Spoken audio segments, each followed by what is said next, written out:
श्रीराम समर्थ. श्री गोंदवलेकर महाराज प्रवचने. दिवस 67वा.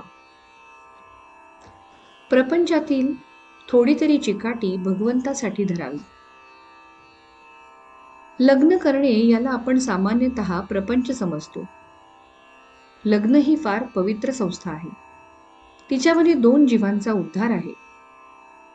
ज्याप्रमाणे गुरु आणि शिष्य यांचा संबंध असतो, म्हणजे दोघांचे मत एकच असते, त्याप्रमाणे पती आणि पत्नी यांचा संबंध असावा. पत्नी आपले सर्वस्व पतीला देते. यामध्येच खरे पवित्रपण आहे.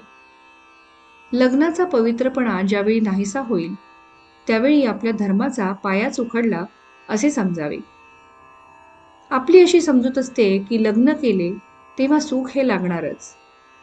जे जे परमेश्वराने निर्माण केले ते माझ्या सुखासाठीच केले असे आपण म्हणतो. वास्तविक एकच वस्तू ठेवली आणि ती सर्वांनी घ्यावी म्हटले तर सर्वच एकट्याच्या हाती कशी येईल?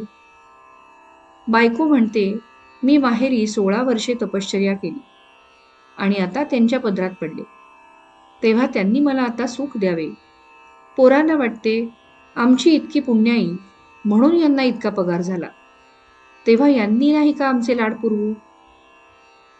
खरोखर सुखाकरिताच प्रत्येकाची धडपड चाललेली असते. परंतु खरे सुख कशात आहे हे कळून सुद्धा आपण डोळ्यावर कातडे ओढून घ्यावे, त्याप्रमाणे तिकडे दुर्लक्ष करीत असतो. प्रपंचात सुख मिळावे म्हणून आपण जी चिकाटी धरतो, तिच्या 1/4 चिकाटी जरी भगवंतासाठी आपण धरली तरी आपले काम भागेल. आनंदाच्या प्राप्तीसाठी आपण जे साधन आज करतो आहोत ते चुकीचे आहे. तात्पुरत्या सुखासाठी आपण आज धडपडत आहोत, त्यापासून दुःखच पदरात पडते. म्हणून तसे न करता चिरकाळ टिकणाऱ्या सुखासाठी आपण काहीतरी साधन करावे. जगामध्ये प्रत्येक गोष्टीला बंधन आहे. प्रत्येकाचे नियम ठरलेले आहेत. त्या नियमांचे उल्लंघन करणे म्हणजे अनवस्था आणणे होय. त्याप्रमाणे कुटुंबामध्ये प्रत्येक माणसाचे कर्तव्य ठरलेले आहे.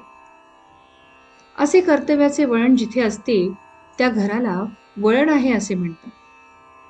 ज्या घरामध्ये वळण असते ते घर सुखी होईल.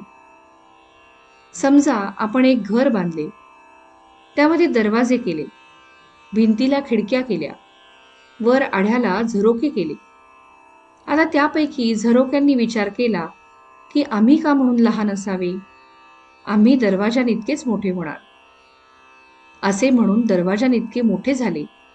खिडक्यांनीही तोच विचार केला आणि त्या सगळ्या दरवाजानितक्याच मोठ्या बनल्या. असे झाल्यावर त्या घराचे काय होईल? हे जसे योग्य नव्हे, तसे ज्या घरामध्ये प्रत्येक जण आपलेच मत खरे म्हणतो आणि जेथे वडील माणसांविषयी आदर नसतो, त्या घराचा विचका व्हायला वेळ लागत नाही. तात्पर्य, आपल्या घरातील वातावरण शुद्ध, शांत आणि पवित्र असावे. श्रीराम समर्थ.